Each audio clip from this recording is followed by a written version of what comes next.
Welcome to the X Podcast. I am here with my co-host Tim Moore. How are you doing? Great. How are you doing? How are you doing? I'm great. You're great. Yeah, I'm great. We are back at the Putin table. This is like the road. You're really far away. I know. You feel very far away, and yeah, I love you. And wherever hey, maybe you're joining us for the first time. Yeah. Because of what happened Sunday. Yeah. We started a brand new series. I say we, but as a church. Yeah. What's going on? I was going to say, what's it called? It is called It's Complicated. It's complicated. It's complicated. And we are taking just really mild topics. Yep. Like easy stuff. Culture and politics and gender identity and abortion and sexuality and racism. Yeah. And just saying, you know what? Let's Casual conversations. Casual conversations. No, but I thought, and we don't usually give shameless plugs, but if you listened to the podcast last week, we really talked about we're going to utilize this platform more intentionally than usual to pair with the series, because really a lot of what we have spent the last couple of years talking about on this podcast is trying to dive into some of these hot button topics. You made a statement Sunday that your role as you see it on Sundays is to look at these topics biblically.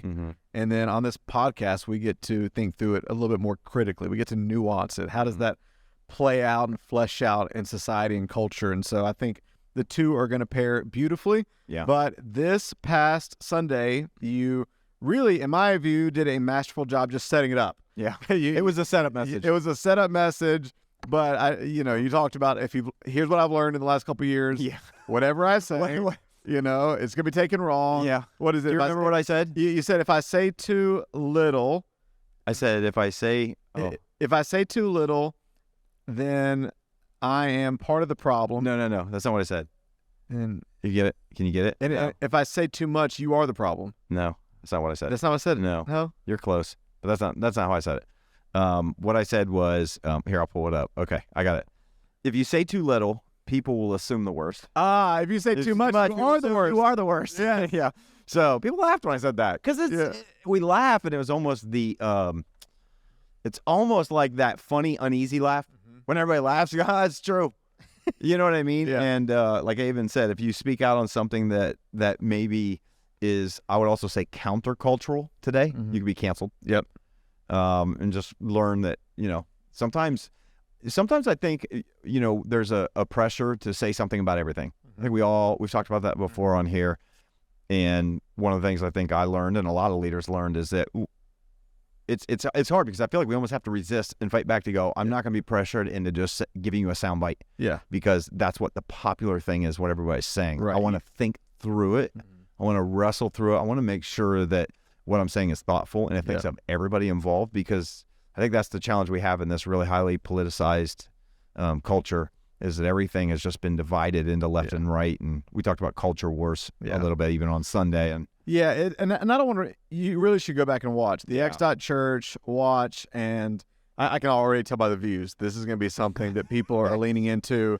We and attendance. It was people were showing up in the 3 years or 2.5 years we've been in this building. It is the highest non-event attendance we've had. Weekend. And so, holiday. Yeah, but we've talked about it. We want to respond, not react. We want to add value, not just virtue signal. We want to be a voice, not an echo. And so all those cliches that are true. Yeah. Go back and watch. You really set up the reason you do it, the reason that you've chosen the timing that you've chosen. Thought you did a great job of asking for grace, but also like challenging people. What will you do when you're offended? What will you do when you're challenged? Yeah. And then you did kind of take the second half to dive into part of a topic to also set up, which is the fact that you were talking about how when you grew up around World War One. I knew it coming. So, man, really, the Cold War. Yes. It wasn't the Korean War. It wasn't World War II. I'll just save you. There wasn't Vietnam. It was the Cold War. Okay, I thought it was Civil War. It wasn't Civil War. There wasn't Civil War either. Around, Cold War. But now it was weird. It was a great line. You said we're not in the Cold War and we're not in a Civil War. We're in a culture war. And it's true. It's really true. And it was interesting as I was kind of even when I was preparing that and I was thinking about culture war and I was thinking about the language of war, because I feel like we have like that's the language that we're using today, and sometimes it's the actions that some people are using today. But I was thinking, like, man, as I walk through my life, pretty much have always I think a lot of people are like this. We've always only known some language with war. I was thinking about the Cold War. I was thinking about Desert Shield, Desert Storm, thinking about 9/11. I was thinking about a war in Afghanistan, war in the Middle East. Like, basically my entire life, it's always been war. And there have been many people in our military who have served and put their lives on the line in a physical war. And yet today it feels different. Yeah. Today it feels like war has landed on our soil. Right. But that's what I said. It's not a Cold War. It's not a civil war, but it's a culture war. And the challenging thing that we talked about of a culture war is you don't know who your enemy is. Yeah.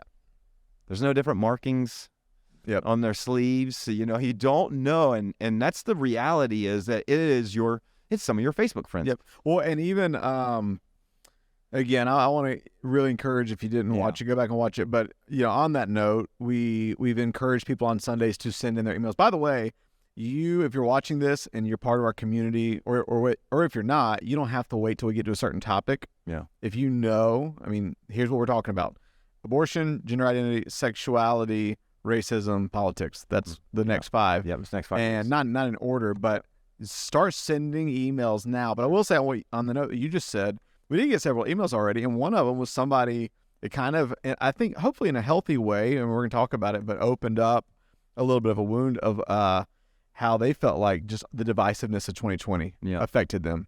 And I think everybody that went through 2020, 2021 in different ways had tension points with family and friends. And I know I even still have friends that I respect more than anything. We just see the world differently. Yeah. And more than ever, it can create tense moments. But by the way, I do want to read this. I do want to give a shout out to one particular email. I think I already read this to you. But Rachel wrote this in. She wrote, "Holy smokes, what a series. Today I felt so conflicted and convicted in church." Both. Conflicted and convicted. That's probably a good definition for probably how people are going to feel. Yeah. You violated her view of reality, as someone would say. I'm sorry. I am excited to see what this series does to my heart over the next 5 weeks.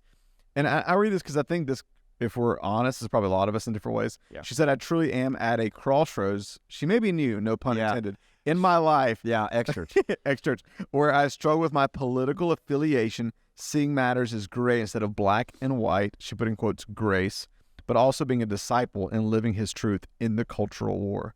I am someone who is quick to make a post, etc. So thank you, Pastor Tim, for showing me the power in waiting, the power in time. Yeah. Can't wait. That's cool. And I just think that's a great. And so I was going to ask you, we were talking about this earlier, but one of the things we've been kind of anticipating is what's the response? And we've not gotten into anything crazy controversial. Not yet. Yeah, let's just be wait honest. till this week. Yeah. But oh boy, even just starting this, you could feel breath being held in the room. But we have been blown away in a way by the feedback. What have you heard, experienced? What surprised you? So far positive, but all I did was really just kind of say, come on, let's just recognize where we are. I mean, there were some things I probably said that would hopefully have challenged people. That's kind of the point. Yeah. I don't, and by the way, your one line, I'd have to say this, because I actually felt the most tension when you said this. I don't know if you felt it, but I felt the most tension when you said this. And I actually thought it was the culmination, probably where you were going, which is, speaking of culture wars, the line, we're not called to win a war with our culture. We're called to win the culture. Yeah. And then you have the follow-up line, which is, we're not called to fight with our culture. We're called to fight for our culture. Yeah. And you even had a spinoff, I think, of another quote that we've talked about, which is, Jesus didn't die for our country. He died for the people in our country. Yeah. And but when you said the culture thing, we're not called to win a war with our culture, I felt the most tension there. Like, that's, I imagine, because people feel like, I mean, I tried to really play into understanding that people feel like we need to pick a side. That right now everything is polarized and you better pick a side and we need to fight. Yeah. And I understand, I think the sentiment behind it is based in this sense of feeling like maybe this is, again, how part of the country views it. We're losing values and foundation in certain things, and that our country is moving it. See, some people view what's happening in our country right now as moving in a direction that is not good and is going in the wrong direction. And so I think those people from probably an honest place are thinking, wait, no, hold on, we need to fight for it. And I understand that. And we're going to talk a little bit more about that this week. It'll probably get more tense. But I think just overall the feedback just initially has, honestly, it's been really good. I mean, I asked people ahead of time. I was like, pray for me, y'all, because this is not something and I really meant that. It's like, I'm not doing this for controversy. I'm not doing this for the sake of controversy. I'm not doing this just to be, just for sound bites. I don't like that. That's why I've avoided talking about some of these things on Sunday for a couple years. And so I hope week one people heard my heart more than anything else. We didn't really get into a subject, but rather hear my heart, that I want to be a place where we experience the grace and the truth of Jesus and that tension. And the response has been so far really good. I mean, I have had parents come up to me and mention certain topics that we're going to hit and say, I am so glad that we're talking about this because my middle school student is dealing with this in his environment is school, and we don't even know what to say. Like, we're not sure how to talk about it. And I think, to be honest, a lot of us don't even know how to think about these things. And so I've had that. I've had people that have come up to me and say, hey, you mentioned there's going to be resources. Can I get the full list? I've already read some of the books that you'd mentioned. I want to get the full list of them because one of the topics that we're hitting affects them personally because of relationship with a family member. And so I think I've found from some of the initial feedback is there's all of us are kind of in the boat together of going, oh my gosh, what are we going to say? We feel a little bit nervous because we know how polarizing. I think some of the nerves, even in the church, if you're in a place where you're receiving the message, I think some of the nerves are related to the conversations that a lot of people have had with their own family and friends and coworkers have led to fractions, have led it to pain.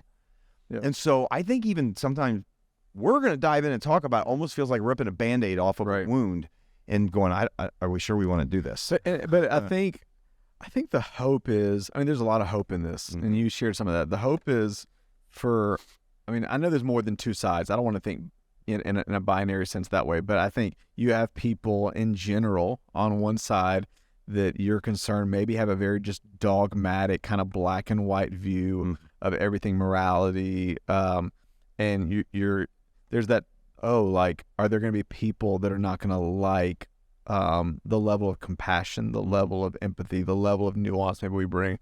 And then, there's people that may be far from God or brand new to Jesus, that there are certain things that when we open up what Scripture says, how's that going to impact? But the goal, and if every week continues to go like this past week, it seems like what we're doing is giving people a framework and language and a way to look at it in a really healthy, holistic way.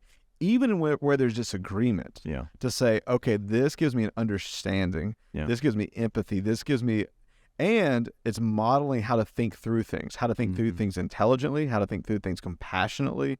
And I actually think I've actually invited my family. This is the first time I've ever invited my family, and I have family on both extremes. I don't say extremes, but both sides. And I actually think it's going to be a bridge builder. I think it can. I think this is the sad reality of the world we're in today. Because we are in a culture war, everybody's fighting. Right. And no one's actually having a conversation. No one's actually demonstrating what it looks like to listen to somebody else, to see the world through their eyes, to put yourself through their experience. And I think one of the things that I'm trying to bring to this conversation is the tone and heart that is the grace of Jesus, but also, and that's why I said the tension of holding on to the truth that maybe we believe in Scriptures. And it's messy. That's kind of how I ended. I was like, it's messy. But I'd rather have a messy community where we deal with messy, real people, things, real issues that really are things that people are walking through and challenged with, than just to simply jump on one side or extreme where we have no tension. but we also don't see the fruit of what God does when he changes lives. And so, Well, I was going to say, a lot of it goes back to kind of where we ended our last podcast, which is you can really clean things up by getting rid of the tension. Yeah. You can decide, we're just going to be a place that just is for Christians, or we're going to be a place that reaches people from all walks of life. And if you just do one of those, then things are clean. It's a little bit easier. It's easier. And I think that happened, sadly, in a lot of churches. And I'm not thinking of anyone in particular, but I just saw over 2020 and 2021 was that I think some churches got an immediate bump. Let me just say in the terms of attendance and other things, got an immediate bump if they just jumped on a side politically of anything we were dealing with in 2020, whether it was the election, whether it was the civil rights things, whether it was the pandemic. If you just came out and took like a real easy kind of, say, more extreme side and didn't even really consider anybody on the other side of these topics, these issues, they did, because there were a lot of people that just left churches and said, I'm going to go find a place that identifies with me politically. But those things I don't think will sustain. And I don't think that there will be long-term fruit out of that. We can shuffle sheep around all day long, but that does not impact this world in a way. It does not change things in regards to just what we talked about last week, the kingdom of God. And so, by the way, go ahead. No, so I think that it's been a hard couple years, but I think time has given us a little bit of space to maybe just kind of step away. And my hope is, and so we scheduled this series not around any, I didn't want it to be a reaction to anything politically. Like even when the Roe v. Wade decision got reversed at the federal level, and we talked about it on this podcast, but there's this big pressure. It's like, are we going to say something? Are we going to do something, say something on Sunday? And it's like, I don't want to just throw out a political soundbite on Sunday without having really talked through the full extent of this issue and how it impacts people, because there's going to be a lot of people in our community that have experienced an abortion or experienced this, that are carrying certain things. And we need to be postured in a way that we can help them and walk through it. And we wanted to research. We spent half a year doing some research, reading some books, preparing our staff. But this coming week is going to be politics. And so speaking of that, last night was President Biden's State of the Union address to the nation. Your reaction? I did not watch it at all. I'm gonna be honest. Normally I would tune in for something like that, but do you know what else was on? What was that? You don't know what was on? No. It was a huge game. Toronto Blue Jays. No. Okay. Baseball. Yeah. Okay. You don't know what was on? Last night Blue Jackets hockey. No, they're terrible. Last night was a huge game as LeBron James broke the record. Oh, I did see that. Points. I don't know if I really want to acknowledge this on air, because Zach Brown will be a little bit too happy about it. I know. We were texting. I mean, Jordan is still the GOAT. I still think it is, but I tell you what. Whoa, I still think no, he is? I still think he is. That's what I'm saying. It's a debate, and it's kind of a dumb debate because they're both really great. But you're wearing your Jordan hoodie. I am. I'm wearing and Jordan shoes, and my Jordan 6s. I really, yes. I'm not wearing LeBron's. But it was still, there's still something cool about.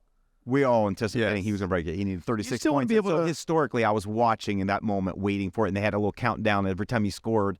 And it was funny. Here's the funny thing. We're laying in bed. It's late because it's like 11 o'clock or so. And we're watching. The game's been going on for a while. And my wife's in there, and we're watching the game, but she's talking. And so we're down to 2 points left, and LeBron's got the ball. And she's sitting there talking to me. And she's talking and talking, and I'm watching, and he hits a shot, and she's still talking, and I go, yes, he did. I just cut her off right in the mid-sentence. I felt bad. But you've been talking about this from platform. What? How sometimes you're not listening to her. Yes. Yeah, exactly. I was kind of listening to her, but I was watching him with the ball, and I'm kind of thinking, wait, honey, hold on. Don't you want to pay attention to this moment? Because he's going to shoot. And, so it was a historic moment. And so it was either Joe Biden's State of the Union address or LeBron James setting a record that has not been broached in 40 years. Well, so kudos to LeBron. You tell me what. Jordan is the greatest. But metaphors beware. You just gave me an incredible alley-oop, because speaking of broken records and speaking of culture wars, I know how fitting that the Grammys happen right after you talk about culture wars. They did that same night. And I'm talking about breaking records because obviously you know that Beyonce broke the record for the most Grammys. But holy smokes, if that the whole night, that whole evening of the Grammys has not been just a perfect example Yeah. of what we're talking about when it comes to culture wars. I mean, I went off socials for a month or so, and I just happened to get back, unfortunately, on Facebook for a few minutes, and all I could see is just the posts and the posts and the posts. And I get it. Like, it was a crazy, interesting night. So I did not watch, but I watched probably about 30 minutes of it. Yeah. And I got kind of over it pretty fast. But it was. What's your reaction? So, and if you didn't watch the Grammys, it was very. I can tell what matters to Hollywood right now. Yes, it was very agended. Yeah, I can tell. And that sounds like a very like. And we're going to talk about, the biggest topic that came up was transgenderism. Mm-hmm. I'm just going to say it, hands down. Mm-hmm. And only the short time I saw, every single person or artist that got the microphone said something about it. Mm-hmm. So I can tell, and I even just had lunch with somebody, and they even said it just feels like this is the biggest cultural conversation happening in our country right now, is about gender identity, and I would agree, it probably is. And so the way it's clear the way Hollywood, I hate to say that term because I know that really isn't how everybody necessarily feels, or when it comes to transgender topics, but I could tell that it was the thing that was the main topic. Yeah. Whether it's intentional or not, everybody felt the need to say something about it. Even Beyonce, I think, said something about it in regards when she accepted the award. Finally got there. Huh? When she finally got there. Yeah. She missed. What? You hear about this? No. It's this whole thing that apparently she always has bad luck in Grammys, and so she got stuck in traffic and missed her. I guess she was there when they announced her. I saw it. I guess not in one of the first ones. Oh, maybe I don't know if they did, because she was there. I watched their announcer, and I listened to her speech. Yeah, maybe it was one of the first ones that she was still stuck in traffic. Maybe she won more than one last night. She did. Okay, yeah. Then she might have missed the first one. And then and then there was a performance that was so Sam Smith, who's non-binary, and then you have Kim Petra, who is trans woman, and so that's the first. I think that's the first for a non-binary person to win a Grammy and a transgender person to win a Grammy, and then they come together to perform "Unholy," and it was pretty unholy. Yeah, I mean, you can tell in their demonstration display of their song, I guess the way they would portray their song in visually, that they are intentionally trying to. He was wearing a hat with horns. They've got all these people that kind of look like demons. They're all wearing red. She's in a cage. It was like they're fire. Yeah, like they're in hell. I mean, you can tell. I will say this: the term "unholy" and the song, and then the visual, you can tell it's an affront to religion in general. Interestingly enough, someone asked her about it after the Grammy the next day. I had lunch with a guy who told me this. I did not know this, and so I might mess up exactly what she said. But someone asked her, about Kim, about like religion, or obviously you have whatever, and it was really actually sad what she said. She just said, and I don't know the quote exactly because he just told to me, but it was kind of sad. She basically said, the problem is religion would never accept me. Yeah, it's sad. And so I think reflective in, I think even just a song and I think it was kind of like, I have never been accepted by the religious community. She didn't necessarily say that, but I think that's kind of what's almost being inferred by religion. It would not accept me. Yeah. And I felt like that made me kind of sad. Yeah. That here she, is, in many ways doing a song that I feel like, when you do a song called "Unholy," you're trying to make a statement about something, but I think it comes from probably more of a place of pain of not feeling accepted by even religious people. Yeah. That to me would be probably the heartbreaking thing of the whole thing, is that's how people would view somebody who would maybe be religious or follow Jesus, and that's not what we want to be. Yeah. I can't be aware of this. I really didn't watch a lot, but just from what I've seen and heard, I can't, I guess, approach those kind of evenings without tension. Yeah. Because there's, first of all, on just an artistic level, I don't have, not in any kind of like overly dogmatic religious, even like spirituality aside, on an artistic level, I don't have like a ton of inspiration. I'm not inspired by shock factor. Yeah. And, to me, it's a little distasteful. And it is interesting just to watch in each season the moral imperatives of what's emphasized. Mm-hmm. But and so I understand people that maybe would watch certain things and be outraged by certain things that they would say would be evil or would be insulting to God. So I don't want to minimize that, but at the same time, I think the devil's advocate of me, especially as we're in this series, the other side, the other tension side to that is, man, why do people that follow Jesus expect the world to not act like the world? You know what I mean? Sure. Like it just... Yeah, you shouldn't go... Well, hopefully you're not... I think the tension, though, that you're speaking to is that Hollywood, in general, has kind of always reflected something different, or I'll say more progressive than the rest of, I would say, most of our country. Sure. And so I think there's always a pushing of the boundaries and taking things to places that feel uncomfortable, that I think when normal, I would say, and I don't even know what that means, but non-Hollywood, not in the spotlight, not actors, not celebrities, people like you and me watch it, it feels disconnected from the reality that I have. Yes. And I think because of that, it creates shock factor. Right. And I think that's where you get a lot of this disdain. I think that's where you get a lot of that outcrying. There's this almost like, if that's any indication of where our country's going, then I'm really scared for the future. And I would say, I don't think Hollywood, because it sometimes has the spotlight on it, and because it has the microphone, whether it's the songs, whether it's the video movies, whether it's whatever, I don't think that the few in Hollywood actually speak for the whole of probably a lot of how the country feels to that extreme. Well, I think and I'm not saying politically in certain things.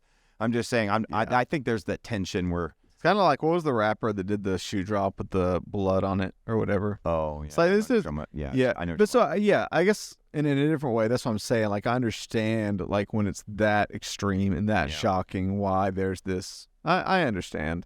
This reaction. It's a reaction. But again, it kind of goes back to what you spoke about Sunday. What's the goal? Like, what's the goal? And because I understand there's a time and space to speak up when you think something's wrong. But I also just think pragmatically, who are you winning over by just saying this is why America is going to hell in a handbasket? What fruit is that producing? And then on the topic of what they emphasize, the transgender movement, one of the things is it'll be a topic in future weeks, but the church, I think, has done a really poor job of realizing that every transgender person is a person. And like you said, having compassion towards those people. And regardless of what you think of all I know there's a lot of subculture conversations, sub-conversations around what is the culture pushing and young kids. And there's a lot of conversation around that. And we're not unaware of that. And that'll be part of the conversation. But, some of the people that we've been reading, they've been really challenging that empathy side is realizing that all of these topics are not primarily topics, they're people. Yeah. And we really dehumanize individuals, and we really lose compassion when we realize that people matter before subjects. Yeah. It's people, not primarily topics. In the sad reality, which we're going to talk about this week a little bit, is that by politicizing every conversation that we have, all of our conversations basically they amount to fighting, because that's what happens in politics. I'm going to talk about what politics really is at its core, and I think because of that, we can miss the person, and everything becomes a platform, and everything becomes a position or a political side, and I think with transgenderism, as we kind of get into it, and we're going to unpack it this quite a bit, I think, through both a Sunday and a podcast here, because I think there's a lot to nuance that I probably won't get to on Sunday.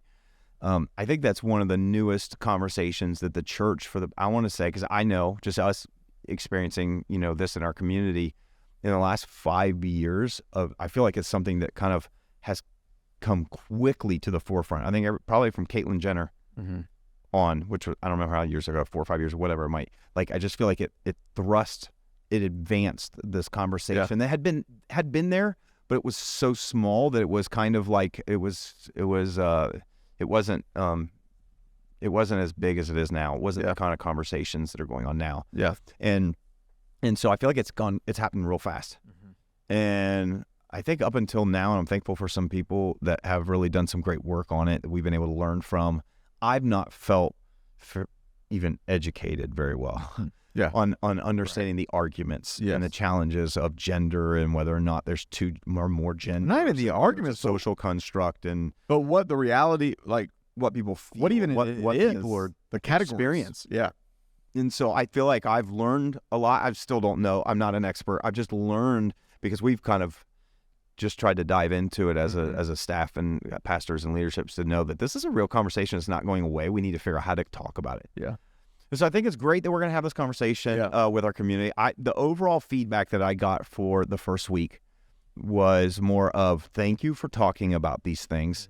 I think in many of the conversations I had, I get the sense that people feel like, especially if you're a follower of Jesus in the church, and it's kind of assumed that you're going to be either conservative, you're going to be this, you're going to be whatever. It's almost like, I guess I should feel this way about it, but I don't really understand it.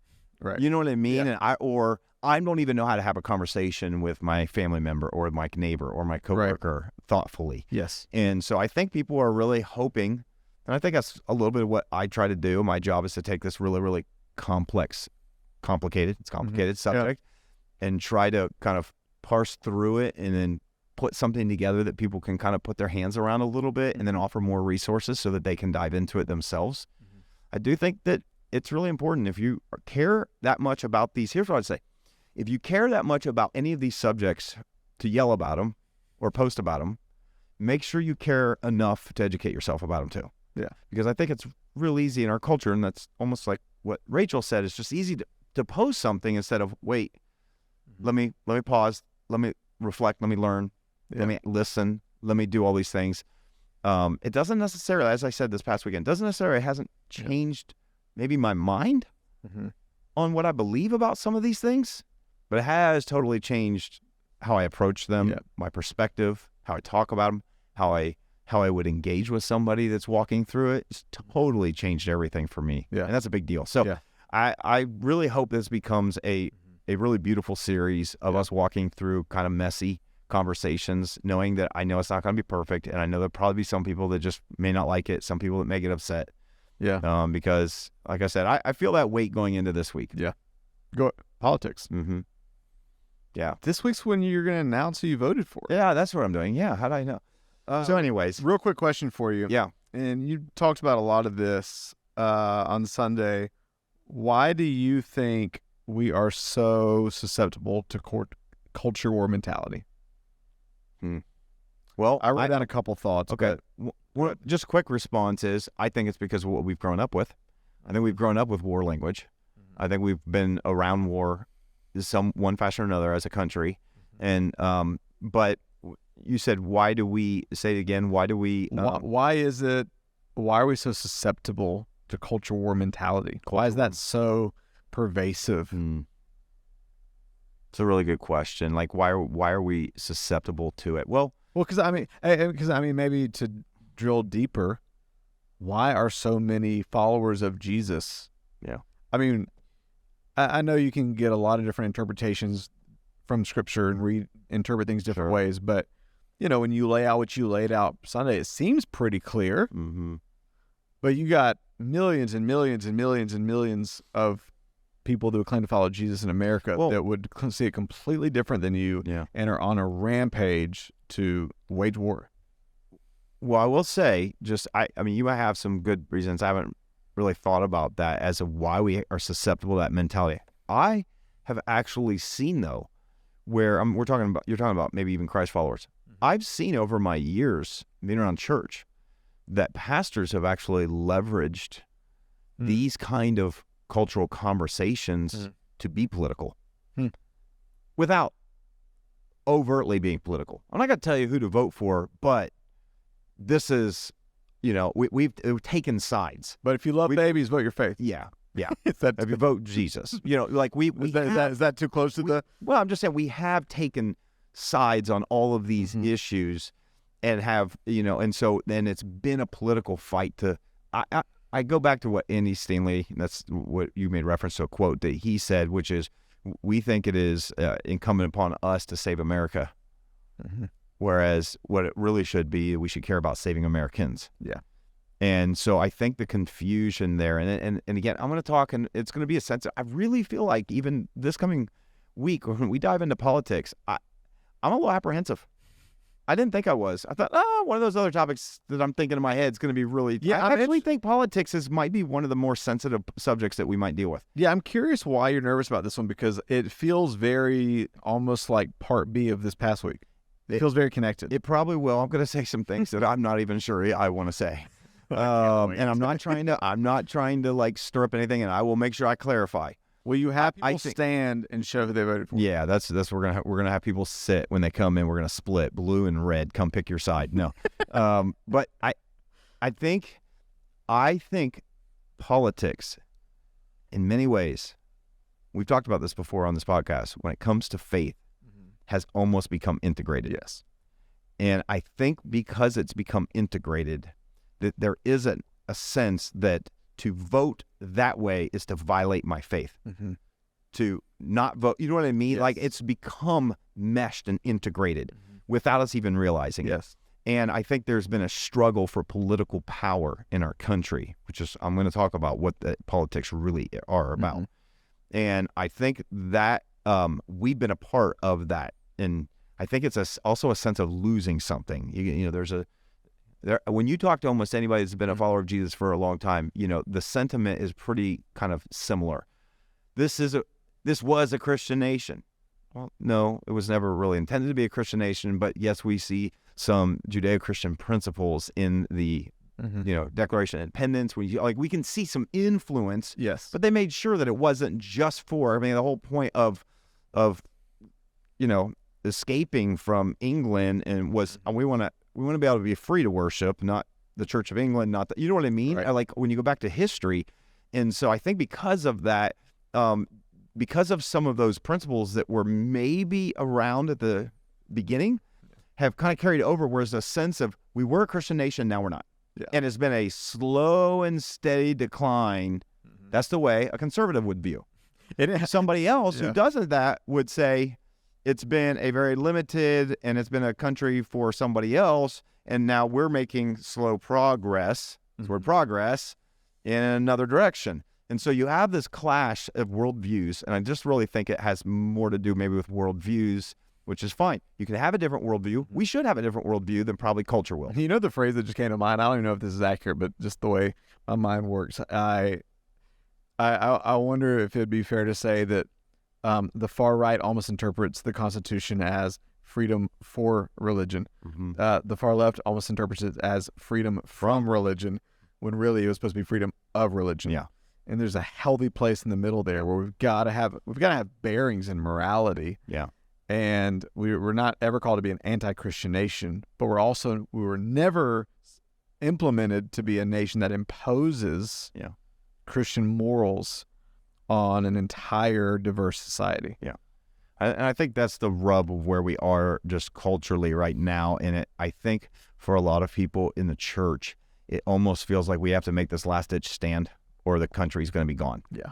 And that's kind of some of the heightened language that I hear all the time. And I understand, because if you live long enough, and I think that sometimes you'll see this perspective, you live long enough, you can see the change. Yeah. You can see a shift in our culture. And one of the things I did say was, and this is the challenge I think this series is going to bring, is to have a biblical worldview means that you have a way of viewing the world that doesn't change. Yes. To have a worldview that is shaped by culture, you have to recognize you have a worldview that is always changing. Right. I was talking to somebody the other day, and I was like, this is where it gets so tricky. And I think why actually being a student of history matters. Mm-hmm. Because I was talking to somebody the other day, and we were talking about like, we were at the gym, we were talking about just the different shifting morals. Yeah. And how some people don't, because you made a statement Sunday, and I think it's so true. John Mark Comer would say it this way. He says he laughs when people are like, yeah, I've really gotten into discipleship. And he says this kind of like dry, sarcastic have him laughs. It's like, you were always in discipleship. Yeah. I don't care if you believe in God or not. Yeah. All of us are discipled. We're all being discipled by something. Yeah. And so maybe you're like, I don't even believe in God. That's fine. Something in someone, in some facet of society is discipling how you think about worldview, about morality, about and education, and if you and media. So there's got to be some part media. of you that pans out wide enough to say, 50 years ago, we look back at some of the thoughts 50 years ago and think that's crazy. Yeah. Or several hundred years ago when slavery was normal. Yep. So it's got to in the church. Even in the church. So it's got to create a part of you that wants. I mean, when you look at history from a broad enough panning out, it's got to put an urgency in you of, I got to find anchors. Yeah. I got to find a foundation that's deeper than the shifting sands of whatever currently. I mean, 50 years ago, sexual immorality was a sin. Now, sexual looseness is normal, and polluting is a sin. Mm-hmm. That's a very different template for morality. And who knows in 50 years what it'll be. Right. And so, but at the same time, like, my devil's advocate for people that claim to follow Jesus is, what's our scoreboard? And what's our perspective? Is it a nationalistic perspective or an eternal perspective? Mm-hmm. You should want Aquinas, and Nathan Finocchio would argue that there's all these other Christian thinkers that would talk about you would want your nation to have godly laws, and I get that. Mm-hmm. But if you're a student, maybe it's the revival nerd in me that for 20 years I've always loved to study historic revivals. And if you look at starting in the New Testament, Acts 2, even before that, and especially in the last several thousand years, revivals and change have never come through any kind of legislation. Quite the opposite. Sure. Usually revivals come when there is persecution and when the nation morally is falling apart. Mm-hmm. It's always come from the underground. Revival has always come from this organic place of when pockets and remnants of people begin to pray and believe for God to do amazing things. And so there's that part of me that I'm just like, I know I'm getting really spiritual now, but I'm like, if the goal is not self-preservation for my nostalgic view of my country, more than it is, I want spiritual renewal, then I don't want to say it's inconsequential what government does, but it's definitely not primary. Yeah. That makes sense. Like, no, I understand what you're saying. I understand what you're saying. I think that's part of our conversation is to try to lead and encourage our church to see things from a different perspective. I think my message this week will actually speak to some of that. Yeah. I don't want to say much, but I do think my message will speak to some of that perspective. Yeah. It's really hard to have, I think, when you're in it, but I do understand what you're saying. Here's the 3 things I wrote down, and it's nothing we've not talked about. These are things, in fact, if you're just joining us now for the podcast because of this past week, and you get really bored, binge. Because a lot of these things we've talked about, here. But I wrote 3 things of why I think we're susceptible.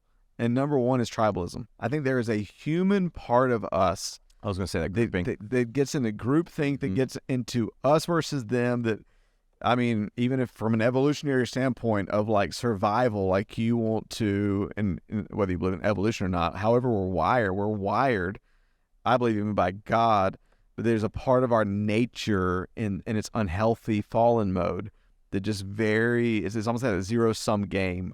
I've got to look out for me. I've got to align myself with the tribe that's going to keep me alive. And I think you're a big Darwin guy. You love. I'm not a Darwin guy. I'm not.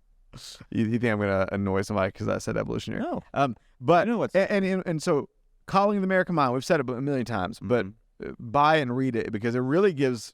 It is in a whole book that talks about how we got this cultural moment. I wonder if that would be a book we could recommend. It's not a Christian book at all. It's not a Christian book, but we should have thought about that. We should. I think it'd be worth it. About culture wars. And then tribalism. I mean, this is there's a part A and part B to that. I think a part B or part B, part C, whatever. You only said one thing. Tribalism. I know, but connected tribalism, I guess I'm saying, is with our country changing, self-preservation and fear always produces anger. So you feel like I have to go to war. So under the umbrella of tribalism, when you feel like you said, things are shifting, the fruit of fear is anger. And so we better go. Yeah. And then I think all of that, and this is another thing that Calling the American Mind talks about, but a million different people talk about. Simon Sinek, I mean, social dilemma is what's happened with social media and digital media has quadrupled that to where we're already susceptible to tribalism and echo chambers, and now we literally have algorithms feeding us that and reinforcing minute by minute that they're the enemy and you're right, and reinforcing. And it's just, number two, this is what we talked about. That was one. So that's one. One part, A, B, and C? Okay. Yeah. And then number two is because they're all related. And number two is what we talked about last week, unbalanced tensions. Yeah. Because the devil's advocate to everything you talked about Sunday could be the people that say, what about all these other verses? Save yourself from this wicked and perverse generation. The prophetic side, that you need to stand up. The truth tellers that have that prophetic truth lies falling in the streets, Isaiah. It's amazing how they have all of these verses from the Bible, yet whenever I look at Jesus as my model, it doesn't feel like that. Yeah. I'm just saying. Yeah. I mean, it's one thing to go and pick and pull verses that you can pull from historic things with ancient Israel and other things, but here's what I'm going to say. No, but even a lot of Paul's got some pretty harsh. Paul actually had a portion that I read this past Sunday. But that's what did Paul say? Paul said, "I've become all things to all men, that by all possible means I might win some of them to Christ." I know, but Paul's got some pretty intense things on both sides. Well, maybe one of these days we'll have to talk about some of those. All right. I don't know which ones you're referring to, but which ones are you referring to? Oh, how about if you're preaching a gospel that differs from mine, go castrate yourself? Well, but again, who's he speaking to? He's speaking to religious people that are actually taking people away from the truth. He's not speaking to the word. Right, or the writer of Hebrews, who some people think is Paul, saying, I don't think just go and, you don't think so? No, I don't. Go all the way and emasculate yourself. That wasn't Hebrews. No, that's not what I'm saying. Oh, I like that verse. Hebrews. Sorry. In Hebrews, it was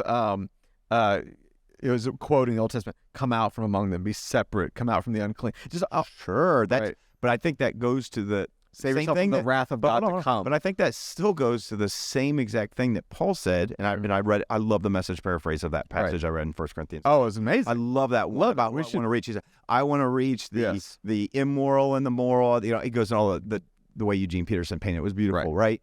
When he says, I get into their world so that I can experience things through their view. I love that language. But he says, but I don't behave the way they do. Right. I'm paraphrasing his paraphrase. Right. But I don't act like the rest of the world. So there's a difference between not being just like.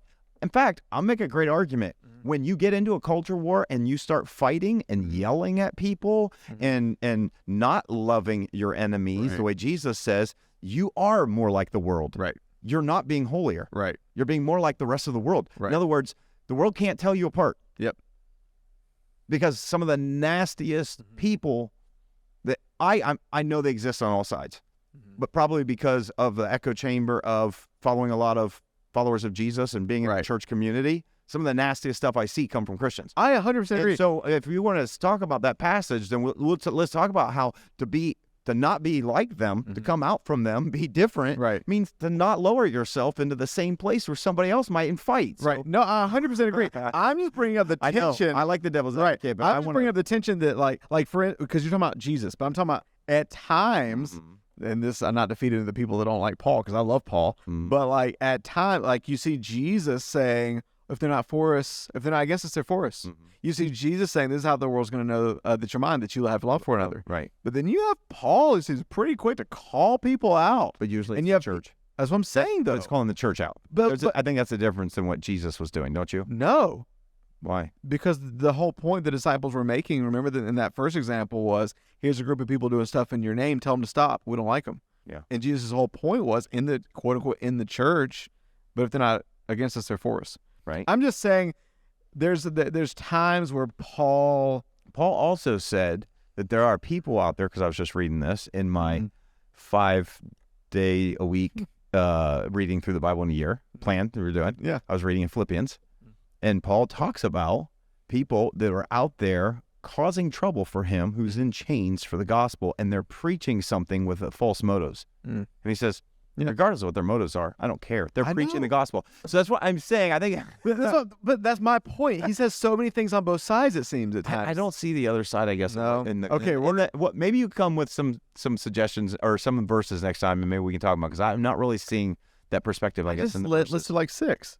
You didn't. I didn't hear any. Okay, we're gonna set up. We're gonna do this. We're gonna do this. All right, one of these days. Because I 100% agree with you. Yeah, I 100% agree. With you. I'm trying to. I don't even hear the argument in the verses you're. My whole point is, we're talking about unbalanced tensions. Mm-hmm. For the people that lean on the side, like I think you used the word of truth teller on Sunday. Yeah, there are a lot of passages, Old and New Testament, where people, if they only read those out of an unbalanced tension, not bringing in you did the thing with the Truth and Grace band. Mm-hmm. I think one of the reasons we could be susceptible to culture war is if you are on the extreme side of all the truth verses, you see it as your job of, oh my gosh, the way I quote unquote fight for God is all these enemies that are grieving him and whatever. I just need to. That's my point. Is I understand what you're saying. I agree. I think that most of those passages are, like you said, I think they're ripped out of the context of Jesus, fully understood in those. And I think it's little sound bites of one sentence here and there that does not show the character and the heart of Jesus. I really think they are. I think you would be really hard pressed to show me any of those verses and make a really strong argument. No, I agree. I know. I'm with you in agreement. And I say, but I think that's what happens. I think we pick and choose specific. I mean, even I've wrestled through my own tension of, where do I stand in regards to, security. We've talked about the safety, security, war. Right. I mean, I don't necessarily go where, like, Preston Sprinkle, one of the authors of books that we read in this I think they're fantastic, and I love his stuff.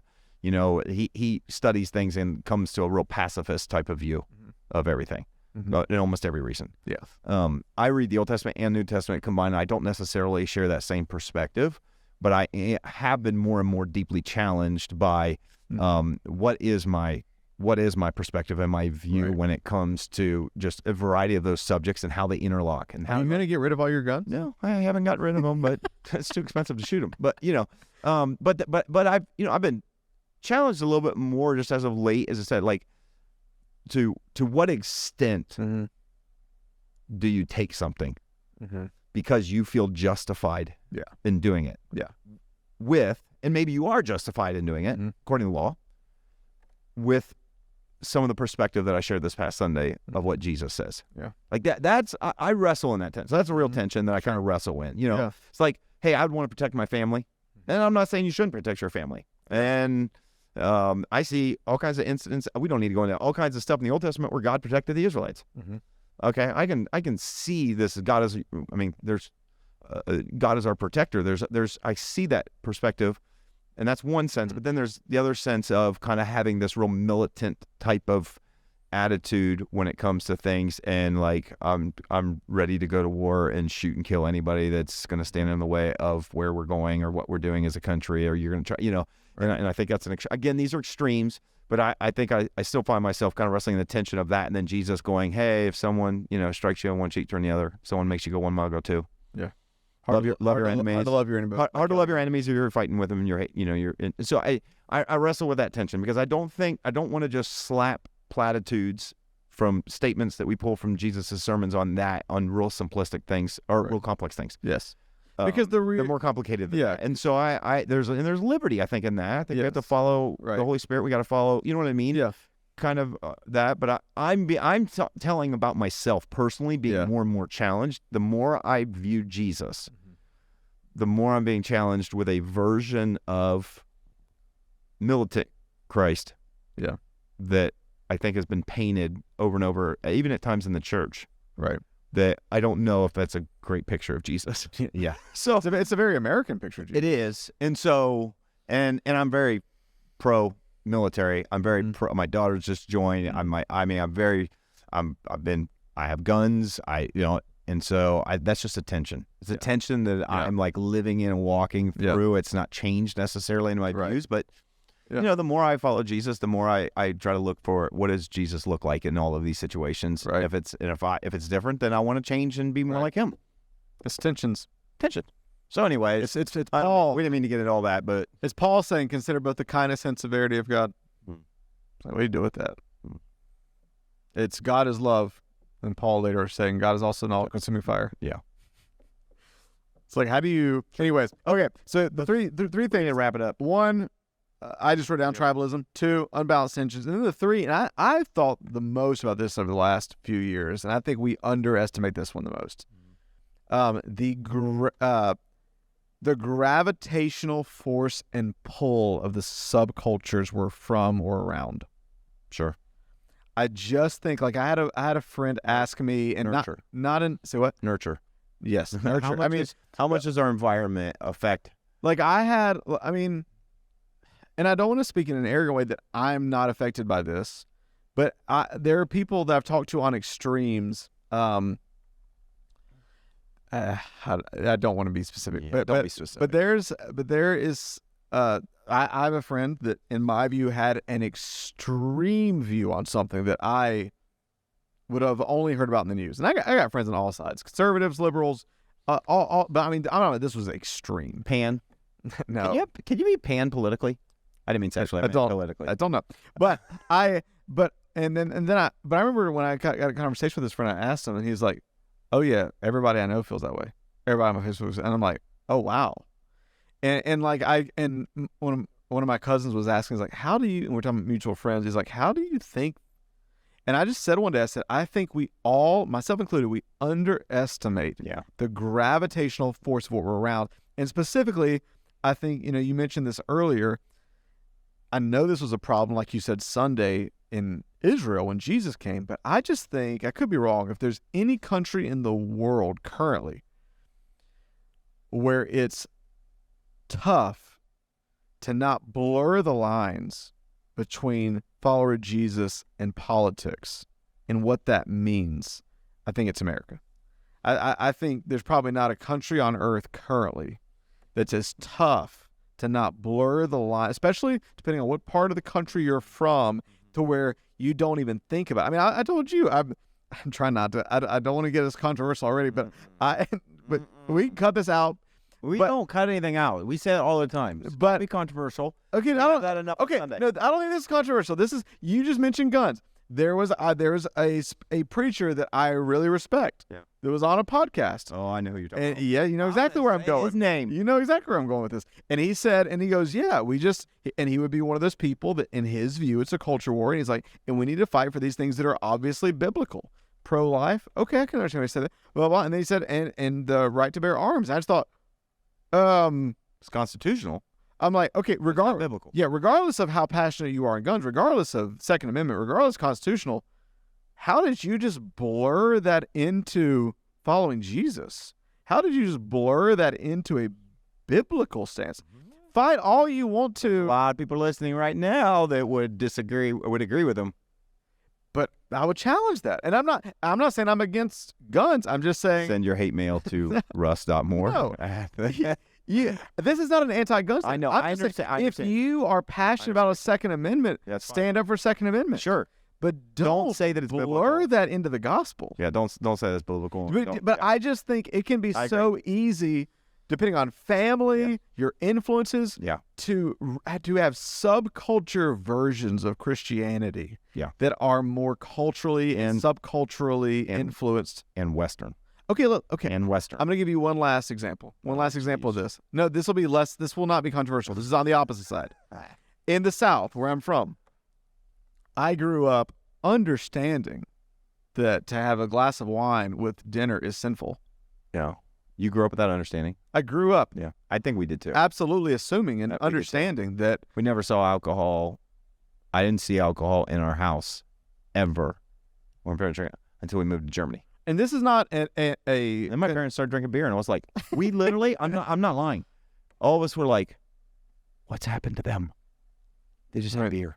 They bought beer. I'm not kidding you. I grew up the whole time. Like, it was off limits. Like, we didn't, we were young, but. And this is not a condoning of whatever, and especially if there's issues or addiction or whatever. But I guess my point is there's parts of the Bible Belt where if you eat 4 plates of bacon and very obviously commit gluttony, someone would joke about it.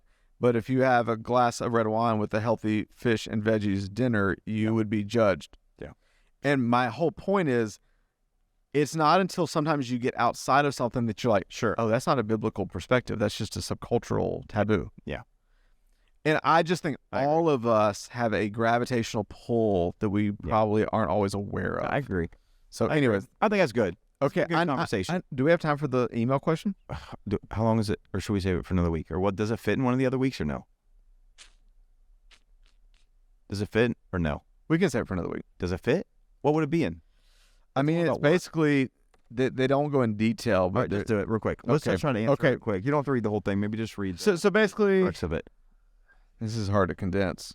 A second grade teacher, 12th year in education, part of the teachers union. The last 3 to 4 years, her and others have noticed a shift in the union, both national and local level, struggling with knowing what the OEA, Ohio Education Association, supports, believes, and pushes, yet each week part of paycheck goes towards the OEA. A lot of the controversial topics you all are addressing are now what the OEA is pushing to include within the school and classroom setting. Mm-hmm. So in a weird way, I feel like I'm supporting those same beliefs since I'm paying into it. I don't know technically what she would mean by beliefs. So I've looked into leaving our union. How do I navigate this is basically what she's saying. So I think that's a great question. Well, I understand. Whenever you work at a place that has a union, you're required to contribute to the union. So she's dealing with a tension that the union is pushing.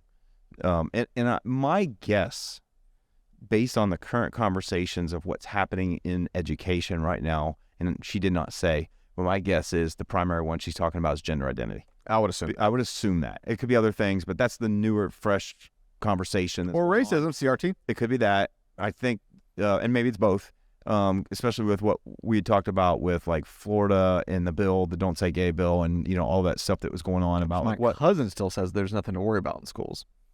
Well, she again, she probably is hearing and seeing what is being asked to teach and communicate. Yeah, that may be sorry, just context for what I just said. Yeah. If you get to go back, I think it was the summer, my cousin just got his PhD in educational law.